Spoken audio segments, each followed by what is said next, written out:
نشطح شوي بعيد وراجع لعبة غير معروفة، وير وولف على جهاز النيس.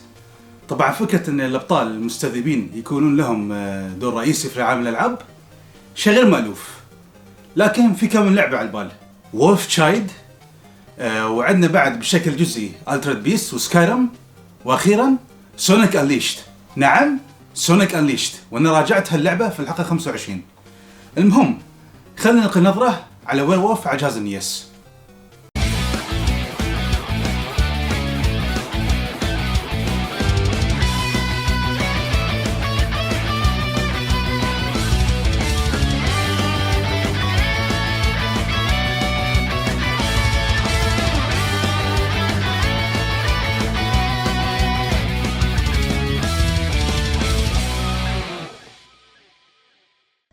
هاللعبة صدرت في سنة 1990 حصريا على الجهاز النيس، وهي من تطوير داتا ايست، وهذه كانت واحدة من أقوى شركات طرف الثالث اليابانية. بس مع الأسف تسكرت في سنة 2003 في اليابان. اللعبة من نشر تاكرا، واللي تحولت بعدين إلى تاكرا تومي. مع الأسف هي الأخرى تسكرت بس في سنة 2006. ومن أواخر أعمالهم الجبارة هي سلسلة ناروتو القتالية على الجيم كيوب والوي. عموما اسم اللعبة بالياباني هو سوبر وير وولف كرونيكلز وير وولف. الاسم غريب بس النسختين نفس الشيء، ما في فروقات جذرية بينهم. هاللعبة هي من تطوير داتا ايست بالكامل، وبصراحة يعجبني المنسق الأمامي للعبة، ويبين لك أن المستذئب طالع من الشريط.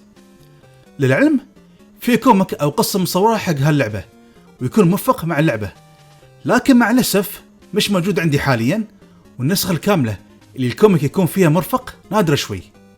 قبل ما أبدأ بالمراجعة في شيء غريب بالمستذئب، واعتقد أنتوا اوريدي لاحظتوه. وين إيده؟ وين مخالبه؟ أول مرة في حياتي أشوف مستذئب عنده سيوف فقط لا غير. هذا كيف يعيش؟ عموما خلينا نشوف اللعبة.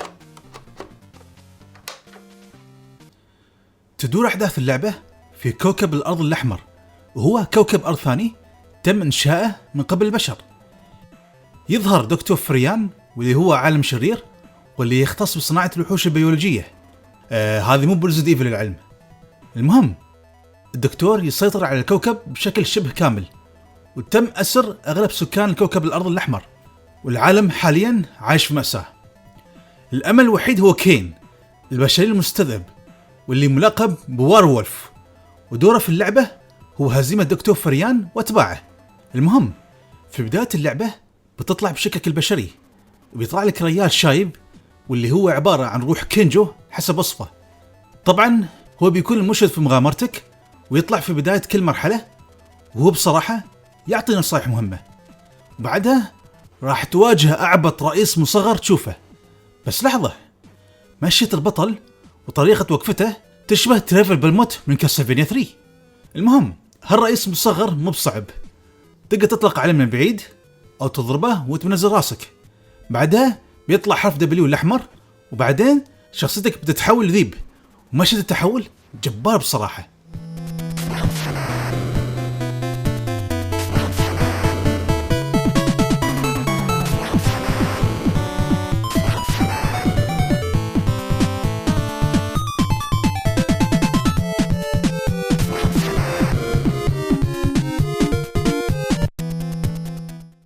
بعدها بتلعب المستذئب، وبتلاحظون ان عنده ايادي طبيعية، بس يوم يضرب يصيرون سيوف.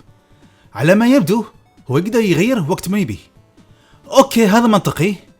عموما اللعبة مثل ما تشوفون لعبة اكشن منصات من الجانب المتحرك، والتحكم بسيط، بي للخبز وايه لضرب السيوف. نعم التحكم هني عكس الالعاب الثانية، وما ادري ليش.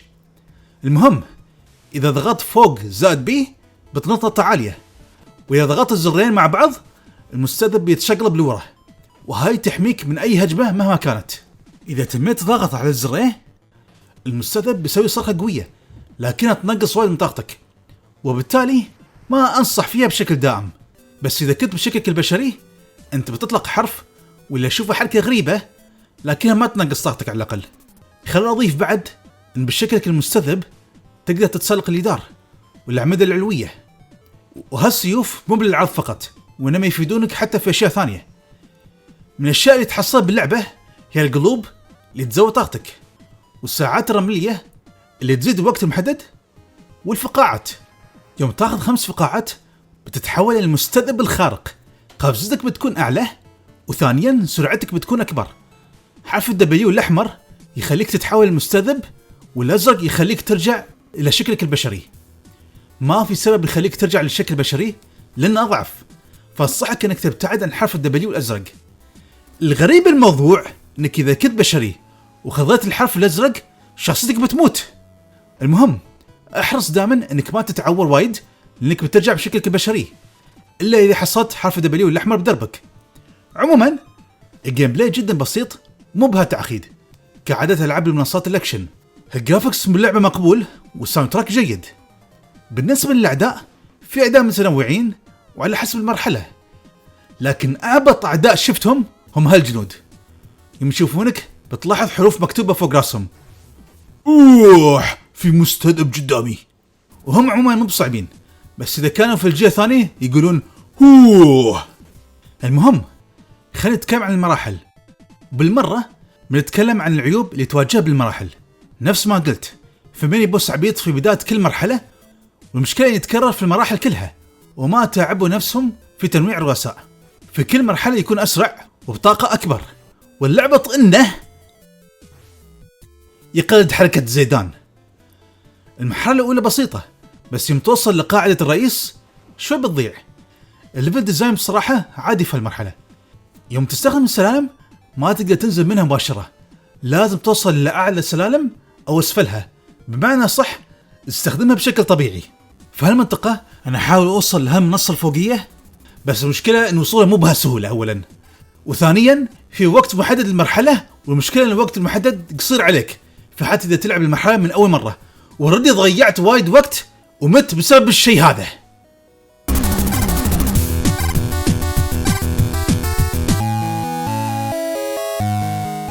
اوكي انا الصراحة ما اقدر اتحمل. لحظة شوي.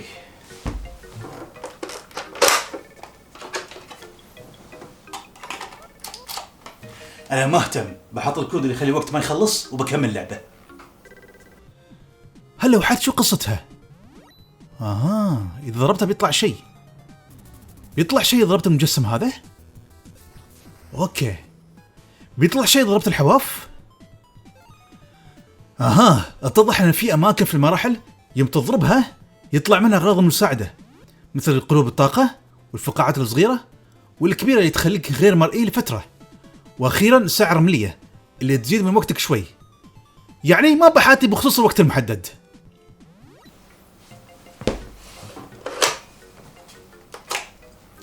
ما داعي جيم جيني خلاص. بس يا أخي أنا مو فاهم ليش مخلين كل شيء مبهم. عموما خلينا ننبهكم بخصوص الأغراض المخفية. يوم يكونون مدسوسين في غرف مسدودة، انتوا ابدوا الاستكشاف من آخر الغرفة، ولا تخلوا غرض يطلع في وجهكم يوم تحاولون تطلعون. مثلا في هالمكان أنا أريد أطلع، بس ما أريد أخذ حافة دبليو الأزرق عشان ما أرجع بشري. عموما نرجع للمراحل. في منطقة القاعدة مال المرحلة الأولى في أفخاخ كهربائية تقدر تتجاوزها إذا تشقلبت لورا، بس لازم تحرك عمرك اليمين ويسار بشكل متتابع عشان تحرك الشاشة، ويوم تتشقلب الشاشة ما تتحرك. رئيس المرحلة الأولى نهائيا مش صعب وبتغلبه بسهولة. يوم تغلبه بيقول لك اسم المرحلة الثانية، ورئيسه يهددك. لحظة، هذا مو جاجنرد؟ وهني مسمينه ايرون هيد؟ المهم المنطقة الأولى من المرحلة فيهم دربين، درب الطريق العام أو المجاري، بس أنا أنصحكم بدرب المجاري لأنه أسهل، ولو أن المجاري بشكل عام مكان قذر. المهم ما بتواجه صعوبة نفس ما قلت، بس في آخر منطقة بيطلع لك ايرون هيد وبيروح عنك، وبتشوف ورا هتافات الناس تقول فايت بمعنى قاتل. بس لحظة خلينا نرجع نتكلم عن القصة. يقول لك ان الدكتور فريان يصير اغلب سكان كوكب الارض الاحمر. هذيل شو موقعهم الاعراب عيل؟ ولا هذيل اشرار؟ اذا كانوا اشرار ليش مو بلابسين نفس هذيل؟ المهم المستذئب يسوون احلى طاف ويتسلق برج كبير تحت انشاء. هالمنطقة مو صعبة، بس احذر الصواعق وتفاديها سهل بشكل عام. في اخر منطقة في شيء تتعلق عليه ويجدمك اوتوماتيكيا. بعدها تطيح وتواجه جاجنارد، قصدي ايرون هيد. لحظة، ليش هالمستذئب مكلف على عمره عناء تسلق بس عشان يطيح عند رئيس المحلة؟ متأثر بسبايدر مان؟ المهم الرئيس مو بصعب إذا عرفت خطته، بس عجبتني لقطة هزيمة الرئيس بعد ما تغلبه، يذكرني بشينوبي 3. المهم المرحلة الرابعة حسب ما مكتوب القاعدة المجنونة، والرئيس هو فايرمان. انت تكون بالكهف في البداية، والمكان مو بلهالدرجة من الصعوبة، بس يوم تصعد فوق بتلاقي عمرك في غابة وبتواجه شوية صعوبة، فالأفضل انك تكون تحت. المنطقة الثانية من هالمرحلة حسب ما وصفوا القاعدة المجنونة، هي فعلا مجنونة بسبب صوت النذار المزعج، والمزعج أكثر إن هالمنطقة شوي صعبة. أنصحكم إنكم تكتمون صوت يوم توصلون هالمنطقة. المهم رئيس المرحلة هو هيومن تورتش. شو سالفتهم هذول واقتباسات العمياء؟ معقول إن ما في رئيس أوريجينال؟ عموما رئيس فايرمان مش صعب هو الآخر، في حالة إذا عرفت خطته طبعا. المهم المرحلة الرابعة في الغابة الكثيفة، ورئيس المرحلة هو مونستر أو الوحش. واو، اسم أوريجينال الصراحة. بس لحظة، من هالبنت اللي ماسكنها؟ هل في بنت تنقذها باللعبة؟ وشو سالفة القصة اللي تتكلم عن انقاذ العالم من دكتور فريان ومو بنت تنقذها من وحش؟ المهم معروف في عالم الألعاب إن مراحل الشلال هي الأسوأ بدون منازع، وأسوأ مرحلة شلال هي الموجودة بلعبة لايو كينج. وفي هاللعبة مرحلة الشلال مزعجة جدا، فهالمكان لازم تروح وترجع كل شوي عشان الخشبة اللي لازم توقف عليها تطلع في المكان الصح. عموما عدا ذلك بتمشي حالك فيها. بالنسبة لرئيس المرحلة اللي هو الوحش، شكله عبارة عن دودة أو يرقة أو ما شابه. راح تواجه بالشكل الأول مثل ما تشوفون، أما الشكل الثاني حسب علمي اليرقة تتحول فراشة، ما تتحول لوحش طائر مكرش عنده ريش. نحن نبي رئيس أوريجينال لكن مو بأوريجينال بهالشكل. عموما إذا عرفت خطة الرئيس كالعادة بتقدر تغلبه، والرؤساء بشكل عام في اللعبة مو بصعبين في حالة إذا عرفت خطتهم. بس لاحظت شيء غريب بعد ما غلبت الرئيس، وين البنت اللي كان ماسكنها؟ أظني أعرف شو السالفة. الظاهر هالبنت من عامة الناس ما لها علاقة بالقصة عشان يرون مدى وحشية الرئيس. المهم أنت بتوصل المرحلة الأخيرة في مقر الدكتور فريان.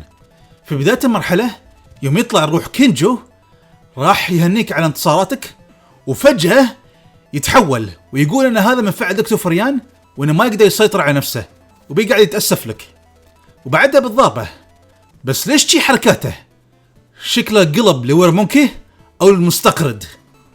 المهم في النسخة اليابانية من اللعبة ما تتم السيطرة عليه من قبل الدكتور، وإنما يقترح عليك أنك تسيطر العالم بدل دكتور فريان، وأنت ترفض وبعدها يواجهك. أفضل قصة النسخة الأمريكية أحسن، لأن فكرة الخيانة والغدر على نهاية الأحداث شيء مستهلك بشكل كبير. المهم المرحلة الأخيرة الصعبة ويبالك شوي تركز، ويوم توصل الدكتور فريان بيشرب دوه يحول إلى المستأذب هو الآخر. مع الأسف هو سهل جدا، وكل ما ضربته ضربة بينط فوقك. المهم بعد ما تغلبه بتسمع موسيقى ختامية، وبعدها دكتور فريان بيتحول إلى ماغنيتو. لحظة، أول شيء دكتور فريان، وبعدين صار مستذئب، وبعدين صار ماغنيتو. خبصة الاقتباس وما في حتى رئيس أوريجينال.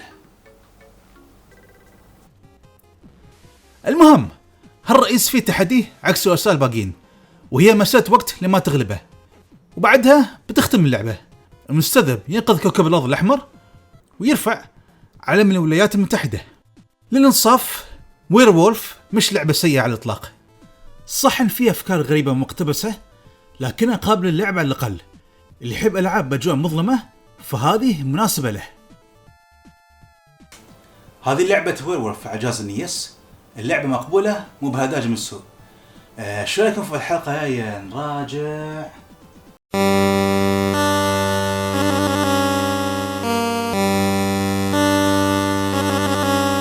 زمان ما راجعنا كوسل، شو رايكم نراجع كوسل في الحلقه الجايه؟ نشوفكم ان شاء الله على خير.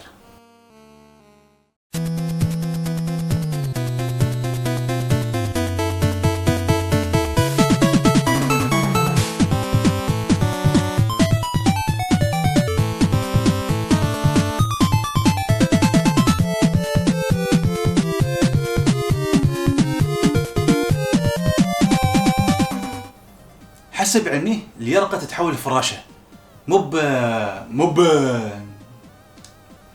شكلي مطول وياها. المهم حسب علمي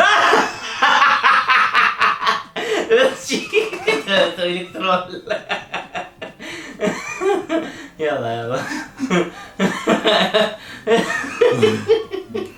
كنت بشوفك باين شكلك شي حالتك حالة. يلا